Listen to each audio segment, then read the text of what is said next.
Hello friends, मैं Tauqeer Ahmad times career पर आप सबों का स्वागत है। टॉपिक को कर चुके हैं। आज हमारा लेक्चर नंबर 4 होगा।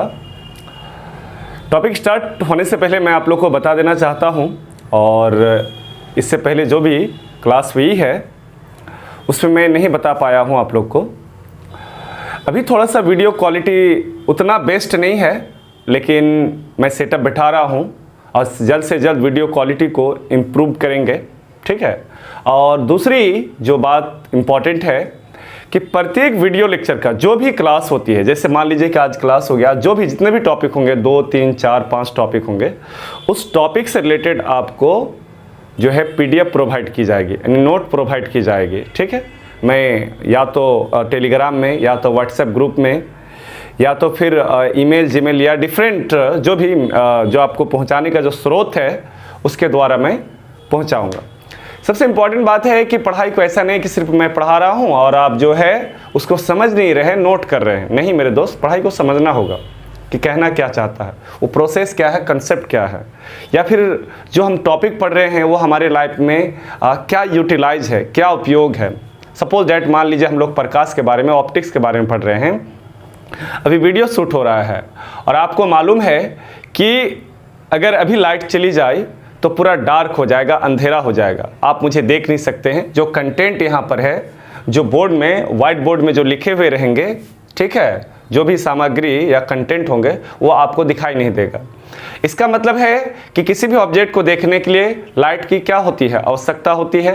लाइट के बिना हम किसी भी ऑब्जेक्ट को देख नहीं सकते हैं, चाहे मोबाइल सस्ता हो या महंगा हो या सिस्टम कुछ भी हो, उससे कोई फर्क पड़ने वाला नहीं है, ठीक है। तो पढ़ाई को ज़्यादातर समझना है, ठीक है, देखना है और सुनना भी है, देखने के साथ साथ सुनना भी है और फिर लिखना भी है, ठीक है। तो कहने का मतलब है कि मैं जो अभी मैं आपको बता रहा हूं, चूंकि टॉपिक अभी स्टार्ट करूंगा मैं, फर्स्ट टॉपिक है हमारा क्रिटिकल एंगल, क्रांतिक कोण। लेकिन मैं 2 बात मेन यहां पर बताया आपको कि जल्द से जल्द वीडियो क्वालिटी इंप्रूवमेंट होगा, ठीक है, कोशिश में लगे हुए हैं एकदम पूरी तरह से। और दूसरी इंपॉर्टेंट बात कि हर एक क्लास लेक्चर का, जो भी क्लास हो रही है हम लोग का, जैसे आज नंबर 4 होगा, लेक्चर नंबर 4 होगा, तो उसका आपको PDF प्रोवाइड की जाएगी, ठीक है। उसके लिए आपको टेंशन लेने की आवश्यकता नहीं है।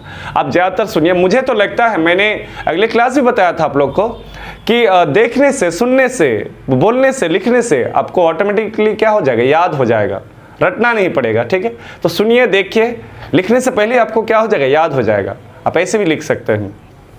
चलिए, तो आज का हमारी जो टॉपिक है वो है क्रिटिकल एंगल, क्रांतिक कोण। अगर हम बात करें, इससे पहले रिफ्रैक्शन ऑफ लाइट, प्रकाश का अपवर्तन पढ़े थे, प्रकाश का अपवर्तन का नियम पढ़े थे, स्नेल्स लॉ पढ़े थे, अपवर्तनांक का डेफिनेशन पढ़े थे, और अपवर्तनांक किन किन बातों पर निर्भर करती है, ये सारी चीज को देखे थे।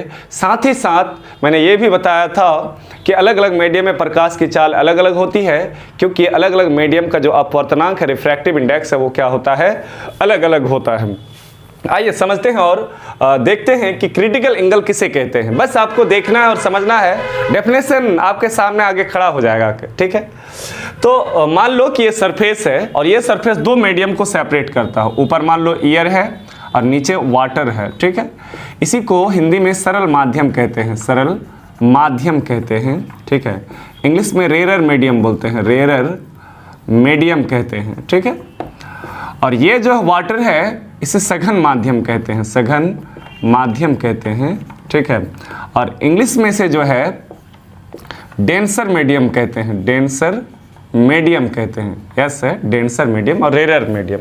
तो मान लो कि ये 2 सरफेस है, वो 2 मीडियम को क्या करता है, अलग करता है। अच्छा, क्वेश्चन उठ रहा है कि सर एयर और वाटर होगा। नहीं मेरे दोस्त, कुछ भी हो सकता है। आप कांच रख दो, पानी रख दो, हवा रख दो, निर्वात रख दो, डायमंड रख दो, लेकिन प्रकाश जाना चाहिए एक मीडियम से दूसरे। अब ऐसा नहीं कि ईंटा रख दिए तो ईंटा में थोड़े ना प्रकाश क्रॉस करेगा, ठीक है। अब अपारदर्शी पदार्थ रख दिया तो अपारदर्शी में थोड़े ना क्रॉस करेगा, प्रकाश आर पार थोड़े ना होगा, वहां से रुक जाएगी। तो हम लोग ये प्रीवियस क्लास में पढ़ चुके थे कि प्रकाश जब सरल से सघन की ओर जाती है, सरल से अगर सघन की ओर जाती है, मान लो कि ये नॉर्मल है और ऊपर से प्रकाश नीचे की ओर आती है, तो अभिलंब की ओर मुड़ती है। लेकिन अगर लाइट को सघन से, डेंसर से अगर रेयर में भेजा जाए तो प्रकाश अभिलंब से क्या होता है, दूर हटता है। मान लो सपोज डेट कि मैंने प्रकाश को कहां से छोड़ा, सघन माध्यम से, ये आपतित किरण है, कौन सी किरण है? आपतित किरण। तो प्रकाश को बिल्कुल ऐसे जाना चाहिए था, लेकिन ऐसे नहीं जाएगा, वो अभिलंब से थोड़ा सा दूर हट जाएगा। ठीक है, तो ये आपतित किरण है और ये अपवर्तित किरण है। ये आपतन कोण है और ये कोण कौन सा कोण है? अपवर्तन कोण है। इस तरह से आई का मान फिर हम बढ़ाते जाएंगे। आई का मान क्या होगा? बढ़ाते जाएंगे। मान लो कि आई का मान, तो एक विशेष कंडीशन में देखा जाता है, मान लो एक विशेष कंडीशन में आपतित किरण आपतन कोण का मान थोड़ा सा बढ़ा दिए, तो देखा जाता है कि जो अपवर्तित किरण है वो बिल्कुल क्या हो जाता है, और जो सरफेस है उसका पैरेलल हो जाता है, समांतर चलने लगता है यानी। ठीक है, और यहाँ जो अपवर्तन कोण का मान है वो कितना डिग्री हो जाता है? 90 डिग्री हो जाता है। तो जब अपवर्तन कोण का मान R का मान 90 डिग्री हो तो उस विशेष आपतन कोण को ही क्रांतिक कोण कहा जाता है। तो क्रांतिक कोण के लिए पहला कंडीशन, कई बार कंडीशन लिखने के लिए कहता है, right to condition of critical angle, यानी क्रांतिक कोण की शर्तों को लिखे या दो शर्तों को लिखे। तो दो ही शर्त है। ठीक है, तो पहला शर्त है कि लाइट जो है वो सघन से किस में जाना चाहिए? सरल में जाना चाहिए। अब क्वेश्चन उठ रहा है कि सर अगर सरल से लाइट सघन में आए तो फिर R का मान कभी भी 90 डिग्री नहीं होगा किसी भी कंडीशन में। ठीक है, तो पहली बात है कि पहला जो इसका कंडीशन है वो लिखाऊंगा, मैं समझाऊंगा अभी आपको, डेफिनेशन भी बताऊंगा, सब अभी याद हो जाएगा। ठीक है, पहला कंडीशन है कि लाइट सघन से सरल में जाना चाहिए। सघन से, चाहे सघन ऊपर हो या नीचे हो, सघन से सरल में जाना चाहिए, डेंसर से रेयर में जाना चाहिए। आई होप कि पहला कंडीशन याद हो गया। दूसरा कंडीशन है कि अपवर्तन कोण R का मान कितना डिग्री होना चाहिए? 90 डिग्री होना चाहिए। अगर ये दो चीज को फुलफिल करता है तो उस विशेष आपतन कोण को ही कौन सा कोण कहते हैं? क्रांतिक कोण, इंग्लिश में क्रिटिकल एंगल कहा जाता है। तो ये दो कंडीशन था। अब आइए इसका डेफिनेशन मैं आप लोगों को बता देना चाहता हूं कि सघन माध्यम में, डेंसर मीडियम में, ध्यान से सुनो याद हो जाएगा, डेंसर मीडियम में वह विशेष आपतन कोण जिसके लिए सरल माध्यम में अपवर्तन कोण का मान 90 डिग्री हो, उस विशेष आपतन कोण को ही क्या कहा जाता है? क्रांतिक कोण कहा जाता है। क्या क्लियर है डेफिनेशन? चलो मैं एक बार फिर से बोल देता हूं कि सघन माध्यम में वह विशेष आपतन कोण जिसके लिए सरल माध्यम में अपवर्तन कोण का मान 90 डिग्री होता है।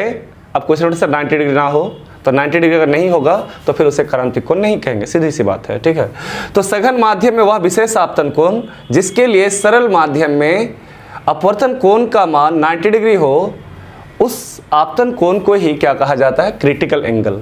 और क्रिटिकल एंगल को C द्वारा डिनोट किया जाता है। किसके द्वारा डिनोट किया जाता है? C द्वारा डिनोट किया जाता है। ठीक है, तो ये डेफिनेशन हो गया। अब है किसका कंडीशन? तो कंडीशन में देखो, यहां पर मैंने अभी जिक्र किया आप लोग को कि कंडीशन में क्या होगा।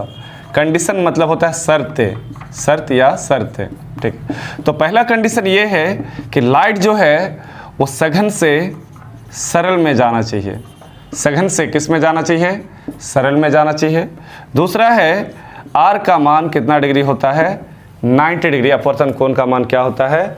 90 डिग्री होता है। तो ये दो कंडीशन है, यहाँ कंडीशन और डेफिनेशन तो मैंने आप लोग को अभी जस्ट बताया, और मैं इसका PDF तो प्रोवाइड करूंगा ही, लेकिन फिर से आप लोग इसको बार बार देखिए, सुनिए और बोलने का भी कोशिश कीजिए। अगर आप मेरा वीडियो लेक्चर को देख रहे हैं, मान लीजिए कि आप जहाँ बैठे हुए हैं उसको देख रहे हैं, तो आप क्या कीजिए? बोलने का कोशिश कीजिए, प्रैक्टिस कीजिए। ठीक है, जैसे मैं बार बार बोल रहा हूँ कि सघन माध्यम में वह विशेष आपतन कोण जिसके लिए सरल माध्यम में, दोनों मीडियम का नाम होना चाहिए डेफिनेशन में, सरल और सघन, आपतन कोण भी और अपवर्तन कोण का भी जिक्र हो रहा है। ठीक है, चलिए डेफिनेशन हो गया, ये कंडीशन हो गया है।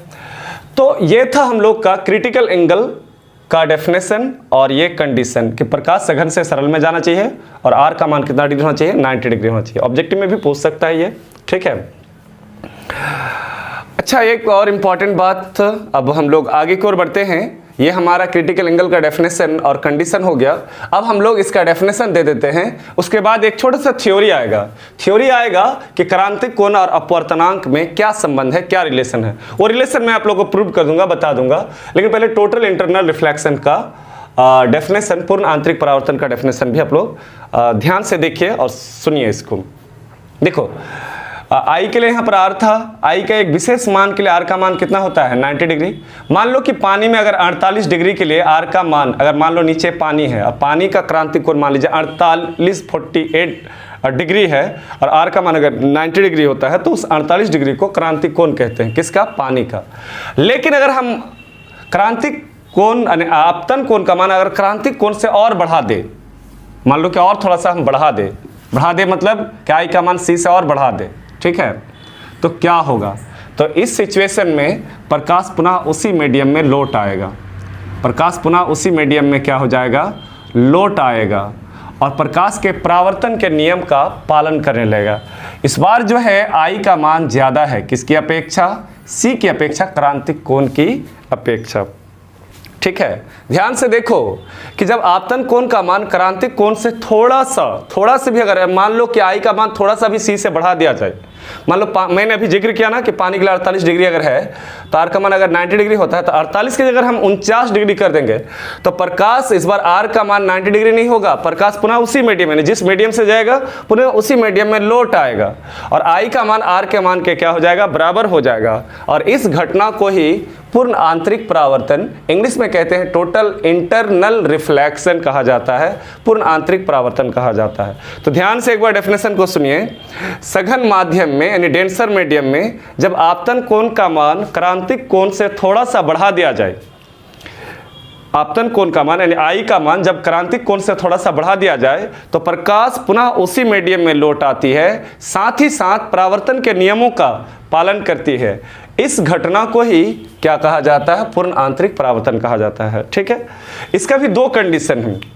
अगर हम दो कंडीशन की बात करें कि क्या क्या दो कंडीशन है, तो पहली बात है कि ये जो पहला कंडीशन यही है कि आपतन कोण का मान क्रांतिक कोण से क्या होना चाहिए, ज़्यादा होना चाहिए, और दूसरा कि लाइट जो है सघन से किस में जाना चाहिए, सरल में जाना चाहिए, ठीक है, सरल माध्यम में जाना चाहिए। तो ये दो कंडीशन इसका भी याद रखोगे। इसका एक आर का मान 90, ये अलग था, ये किसका था, क्रांतिक कोण का। ये पूर्ण आंतरिक परावर्तन का कंडीशन है कि आपतन कोण का मान क्रांतिक कोण से अधिक होना चाहिए, अधिक चाहे थोड़ा हो या ज़्यादा हो, उससे कोई फर्क पड़ने वाला नहीं, और प्रकाश सघन से किस में जाना चाहिए, सरल में जाना चाहिए।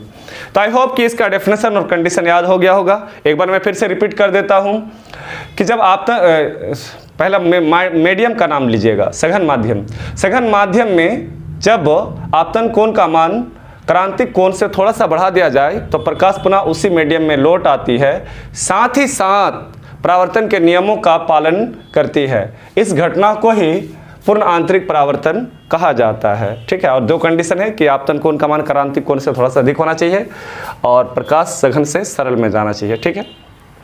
अच्छा, यहाँ पर एक ऑब्जेक्टिव कई बार पूछा जाता है कि क्रांतिक कोण का निर्माण कब होगा या पूर्ण आंतरिक परावर्तन की घटना कब होती है, ठीक है। तो याद रखना है कि क्रांतिक कोण का निर्माण या पूर्ण आंतरिक परावर्तन की जो घटना है तब होती है जब लाइट सघन से किस में जाती है, सरल में जाती है। तो आपको चार ऑप्शन दे देगा, बोल देगा कि पानी से हवा में जा रही है, हवा से कांच में जा रही है, कांच से उसमें जा रही है, हवा से डायमंड में जा रही है। तो याद रखना कि प्रकाश को कहाँ से कहाँ क्रॉस करना होगा, सघन से सरल में जाना होगा, तब जाके क्रांतिक कोण और टोटल इंटरनल रिफ्लेक्शन का घटना होगा। चलिए, मैं यहाँ पर एक छोटा सा ऑब्जेक्टिव क्वेश्चन दे रहा हूँ और आप लोग को ये बताना है, इसका राइट आंसर बताना है कि कौन सा ऑप्शन सही होगा। मान लो कि यहाँ पर मैं दे रहा हूँ कि पूर्ण आंतरिक परावर्तन की घटना होगा, पूर्ण आंतरिक परावर्तन की घटना होगा किस में। मान लो कि लाइट जो है, ध्यान दो यहाँ पर, एयर से वाटर में जा रही है, ठीक है। दूसरा है वाटर से ग्लास में जा रही है, ठीक है। तीसरा है लाइट डायमंड से वाटर में जा रही है, और चौथा है कि लाइट जो है वो ग्लास से डायमंड में जा रही है। तो आपको यह बताना है कि इसका सही ऑप्शन क्या होगा, यानी क्रांतिक कोण किस में मिलेगा, क्रांतिक कोण किस में मिलेगा या फिर टोटल इंटरनल रिफ्लेक्शन किस में मिलेगा। ऑप्शन नंबर ए, जब प्रकाश हवा से पानी में जा रही हो, जब प्रकाश पानी से कांच में जा रही हो, जब प्रकाश डायमंड से वाटर में जा रही हो, और चौथा और डी ऑप्शन है कि जब प्रकाश कांच से डायमंड में जा रही हो। तो इसका सही ऑप्शन आपको बताना है। मैं ज़रूर आप लोग का कमेंट बॉक्स में आप लोग का आंसर देखूंगा, ठीक है। आई होप ये दोनों क्लियर है। अब हम लोग नेक्स्ट जो क्रिटिकल एंगल और रिफ्रैक्टिव इंडेक्स का जो अंतर है उसको देखेंगे। हमारा जो नेक्स्ट टॉपिक है वो है relation between critical angle and refractive index, क्रांतिक कोण एवं अपवर्तनांक के बीच संबंध। क्रांतिक कोण C को बोलते हैं और अपवर्तनांक म्यू, जो हम लोग अगले क्लास को पढ़ चुके थे लेक्चर नंबर 3 में। चलिए इसी डायग्राम के माध्यम से हम लोग समझने की कोशिश करते हैं कि क्या होता है दोनों में रिलेशन। जैसा कि अकॉर्डिंग टू फिगर, अगर फिगर के अनुसार अगर हम बात करें तो डेट इज हम लोग को यहाँ पर दिया हुआ है कि I का जो मान है वो क्या है C, I को क्रांतिक कोण बोलते हैं और R का मान कितना डिग्री है 90 डिग्री। तो वी नो डैट हम लोग जानते हैं, तो हम लोग जानते हैं कि अगर हम बात करें Snell's law from Snell's law, sine I बटे क्या होता है साइन R होता है और क्या फार्मूला होता है μ2 बटे μ1 होता है। चलो इसको ऐसे ही रहने दो μ2 बटे μ1, या फिर हम इसको ऐसा भी तो लिख सकते हैं ना μ2 विथ रिस्पेक्ट टू μ1, ठीक है, इसी को ऐसा लिख सकते हैं। तो यहाँ पर हम लोग कहेंगे कि साइन I को क्या माना गया C, तो यहाँ पर I का जगह क्या हो जाएगा C हो जाएगा। यहाँ पर आप देख पा रहे हैं कि आपतन कोण को ही क्रांतिक कोण माना गया है, तो I की जगह हम लोग क्या बैठा दिए C, और साइन R, और R का मान कितना डिग्री है 90, तो साइन 90 डिग्री हो जाएगा यहाँ पर, ठीक है। अब है कि इसे हम लोग μ2 विथ रिस्पेक्ट टू μ1, ठीक है, रहने दो ऐसे ही, कोई दिक्कत नहीं है, कोई मतलब हड़बड़ी नहीं है। अब है कि साइन C बटे साइन 90, तो साइन 90 का मान क्या होता है 1 होता है। हम लोग जानते हैं कि सर साइन 90 का जो मान होता है साइन C और साइन 90 का मान क्या होता है 1, और यहाँ पर क्या है μ2 विथ रिस्पेक्ट टू μ1, इसी को μ2 बटे μ1 भी लिख सकते हैं। तो साइन C बटे 1 तो बराबर क्या हो जाएगा साइन C ही हो जाएगा और μ2 विथ रिस्पेक्ट टू μ1। अब साइन उधर जाएगा तो C, तो साइन उधर जाके साइन पर इन्वर्स चढ़ जाएगा μ2 विथ रिस्पेक्ट टू μ1। तो C को बोलते हैं क्रांतिक कोण और म्यू को बोलते हैं अपवर्तनांक। तो आप बस इतना ही आपको लिखना है यहाँ से, डेट इज से लेके यहाँ तक, ठीक है। अब क्वेश्चन उठ रहा है सर डायग्राम क्या बनाना होगा, जी बस ये सिंपल सा डायग्राम है, अगर बना लीजिएगा तो ज़्यादा बेटर होगा, क्योंकि डायग्राम से क्या होता है कि कंसेप्ट क्लियर होता है, ठीक। इसे कई बार 2 नंबरिया में पूछा गया है कि क्रांतिक कोण और अपवर्तनांक के बीच संबंध स्थापित करें। मैं आपको चैलेंज के साथ कहता हूँ कि बस आप इतना आप दिखा देंगे, स्नेल्स लॉ जो यहाँ पर लिखा हुआ है यहाँ से लेके यहाँ तक दिखा देंगे, तो दुनिया कोई ताकत नहीं है जो थ्योरी में नंबर काट लेगा, नंबरिकल में, या फिर जो अगर आप उसको फुलफिल कर देते हैं तो आपका नंबर काट नहीं सकता है। इस बात का ख्याल रखिएगा, ठीक है। ये हो गया। अब यहाँ से अगर कोई सवाल देता है तो हम आसानी से बना सकते हैं कि मान लीजिए कि क्रांतिक कोण निकालने बोल देगा और बोल देगा कि जो लाइट है वो पानी से किस में जा रही है, हवा में जा रही है। मान लीजिए कि यहाँ पर एक क्वेश्चन दे दिया, नंबरिकल ही दे दिया। मान लीजिए पहला क्वेश्चन है कि लाइट जो है पानी से हवा में जा रही है, पानी से कहाँ जा रही है, हवा में जा रही है। अच्छा एक बात स्टूडेंट यहाँ पर थोड़ा सा मेरे ख्याल से लगता है कि थोड़ा सा हम मिस्टेक किए हैं, ठीक है। थोड़ा सा मिस्टेक क्या है, थोड़ा सा ध्यान दो यहाँ पर कि लाइट जो है जिसके उसको हम लोग क्या माने थे μ1 अपवर्तनांक μ1 माने थे और इसको क्या माने थे μ2। तो लाइट इस बार कहाँ से जा रही है μ2 से μ1 में, ठीक है। तो जिसमें जा रही है, ठीक है, उसको ऊपर, यानी μ1 ऊपर हो जाएगा और μ2 क्या हो जाएगा नीचे हो जाएगा। ये थोड़ा सा मिस्टेक किए हैं क्योंकि कल हम बताए थे यहाँ पर लाइट 2 से किस में जा रही है 1 में, यहाँ से किस में हो जाएगा 2 हो जाएगा यहाँ पर, और यहाँ पर क्या हो जाएगा 1 हो जाएगा। कल मैंने बताया था कि लाइट अगर नीचे से ऊपर जाएगी तो ये थोड़ा सा मिस्टेक हो गया था, मतलब कि वो प्रीवियस यही होता है, इंसान है, माइंड भी होता है। यहाँ पर 1 हो जाएगा और यहाँ पर क्या हो जाएगा 2 हो जाएगा। सॉरी वो तो मिस्टेक कर दिया, ठीक है। 2 है, लाइट 2 से 1 में जा रही है, 2 से किस में जा रही है 1 में जा रही है, 2 से किस में जा रही है 1 में जा रही है, ठीक है। ये परफेक्ट है, ये परफेक्ट है। थोड़ा सा आप लोग इसको सही कर लीजिए, ठीक है, फ्रेश कर लीजिए, हाँ मतलब क्लियर कर लीजिए, तो फ्रेशनेस जितना होगा उतनी अच्छी बात है। क्योंकि लाइट इस बार जो है 1 से 2 में नहीं आ रही है, मीडियम 1 से 2 में नहीं आ रही है, बल्कि 2 से 1 में जा रही है, तो ये फार्मूला होगा। अब मान लो कि पानी से किस में जा रही है लाइट, तो पानी, अच्छा पानी का हम लोग क्या माने हैं μ2, तो पानी का जो अपवर्तनांक होता है वो क्या होता है 1 या फिर 4/3 होता है, और हवा का जो अपवर्तनांक होता है वो कितना होता है 1। अब कह रहे हैं कि पानी में क्रांतिक कोण निकालो, तो क्रांतिक कोण साइन C बराबर क्या होता है फार्मूला, ऊपर वाला फार्मूला लिखो तो μ2 μ1। इसका मतलब है कि 2 से किस में जा रही है 1 में, तो μ1/μ2 हो जाएगा।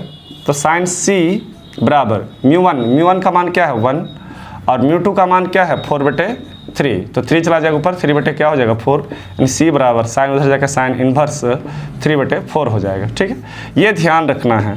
जैसे यहाँ पर मैं डायरेक्शन का ध्यान नहीं रखा था, जिसके कारण थोड़ा सा क्या हुआ था, गड़बड़ हो गया था, तो उसको मैं मॉडिफाइड कर चुका हूँ। ठीक है, तो इसी प्रकार लाइट अगर कहेगा कि मान लो कि अगला सवाल मैं आपको यहाँ से दे रहा हूँ, दूसरा क्वेश्चन, कि लाइट जो है कांच से पानी में जा रही है, पानी में जा रही है। ठीक है, कांच से पानी में, तो कांच को μ2 मान लेते हैं, कांच का क्या होता है 3/2, और पानी का μ1 जिसमें जा रही है उसको मान लेते हैं, मान क्या लेते हैं, इसका मान ही होता है 4/3। ठीक है, μ1 मान लेते हैं इसको μ2। तो आपको इसका क्रांतिक को निकालना है, C निकालना है। ठीक है, और मैं देखूंगा आप लोग का कि क्वेश्चन नंबर 2 का राइट आंसर दे पा रहे हैं कि नहीं। ठीक है, यानी लाइट जो है μ2 से कांच से किस में जा रही है, पानी में जा रही है। तो जो जिसमें जा रही है वो क्या हो जाएगा ऊपर, और जिस हाथ से जा रही है वो क्या हो जाएगा नीचे हो जाएगा। जैसे यहाँ पर मैं लिख चुका हूँ μ1/μ2। हाँ, ऊपर से अगर नीचे आता तब फिर μ2/μ1 होता। ठीक है, चलिए, आई होप कि ये स्नेल्स लॉ का जो रिलेशन था और इससे रिलेटेड जो नंबरिकल मैं आप लोग को बना रहा हूँ यहाँ पर या यहाँ पर, वो 100% क्लियर है। अब हम लोग आगे की ओर बढ़ते हैं। यहाँ पर एक और छोटा सा टॉपिक है, वो है ऑप्टिकल फाइबर, जो काफ़ी इंपॉर्टेंट है और कई बार पूछा गया है। ऑप्टिकल फाइबर, इसे हिंदी में बोलते हैं प्रकाशीय तंतु, प्रकाशीय तंतु कहते हैं। ठीक है, अभी भी हम लोग क्रिटिकल एंगल और टोटल इंटरनल रिफ्लेक्शन देख रहे हैं। तो टोटल इंटरनल रिफ्लेक्शन के कई घटनाएं हैं, जिसे एक घटना का नाम है मरीचिका, जिसको इंग्लिश में मिरेज कहते हैं। यानी कई बार आपको लगता है कि रोड में या फिर रेगिस्तान में, ठीक है, पानी आपको महसूस होगा दोपहर के टाइम या फिर धूप के टाइम, जो है काफ़ी कड़ी धूप के टाइम पानी महसूस होता है। तो वो एक तरह का इल्यूजन है, वो पानी नहीं होता है, और इस घटना को ही मिरेज कहा जाता है। उसके बाद लू का चलना, ये सब पूर्ण आंतरिक परावर्तन का घटना है। हीरे का चमकना, डायमंड का चमकना पूर्ण आंतरिक, और ऑप्टिकल फाइबर का जो सिद्धांत है वो पूर्ण आंतरिक परावर्तन पर ही आधारित होता है। तो क्या होता है optical fibre? Actually optical fibre एक डिवाइस है, ठीक है, और एक ट्रांसपेरेंट डिवाइस है, और यहाँ पर जो है इसके अंदर जो है कांच या क्वार्ज लगा दिया जाता है। कांच या क्या लगा दिया जाता है? क्वार्ज लगा दिया जाता है। तो इसका मेन उद्देश्य क्या होता है ऑप्टिकल फाइबर का, कि ये प्रकाश की इंटेंसिटी में लॉस नहीं करता है। अब क्वेश्चन उठा सर इंटेंसिटी, जनरली अगर हम बात करें तो जो टॉर्च होता है या बल्ब होता है या कोई भी जो बल्ब होता है, उसका प्रकाश को अगर हम मीडियम में छोड़ेंगे तो मान लीजिए कि 1 किलोमीटर अगर डिस्टेंस तय करती है, तो लाइट का लगभग जो है 80 से 90% लॉस हो जाता है। अगर बड़ा से बड़ा टॉर्च, बड़ा इंटेंसिटी वाला लाइट हो, तो उसका 80 से 90% प्रकाश क्या हो जाता है? लॉस हो जाता है। इंटेंसिटी, जो तीव्रता है, जो रोशनी है, वो धीरे धीरे क्या होने लगता है? कम होने लगता है। ठीक है, तो प्रकाश की इंटेंसिटी को लॉस किए बिना जिस डिवाइस का उपयोग किया जाता है, उस डिवाइस का क्या नाम है? Optical fibre.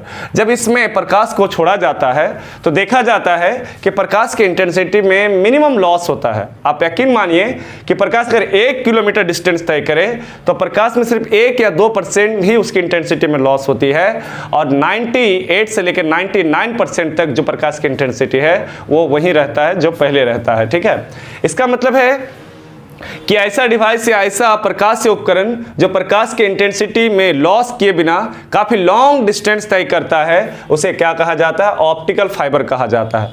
ऑप्टिकल फाइबर पूर्ण आंतरिक परावर्तन के सिद्धांत पर आधारित है, और इसका जो ये वाला भाग होता है, ये वाला जो भाग देख रहे हैं, इस भाग को कहते हैं कोर कहते हैं, और हिंदी में क्रोड कहते हैं। ये जो क्रोड होता है ये कांच या क्वार्ज का बना होता है। कांच या किसका बना होता है?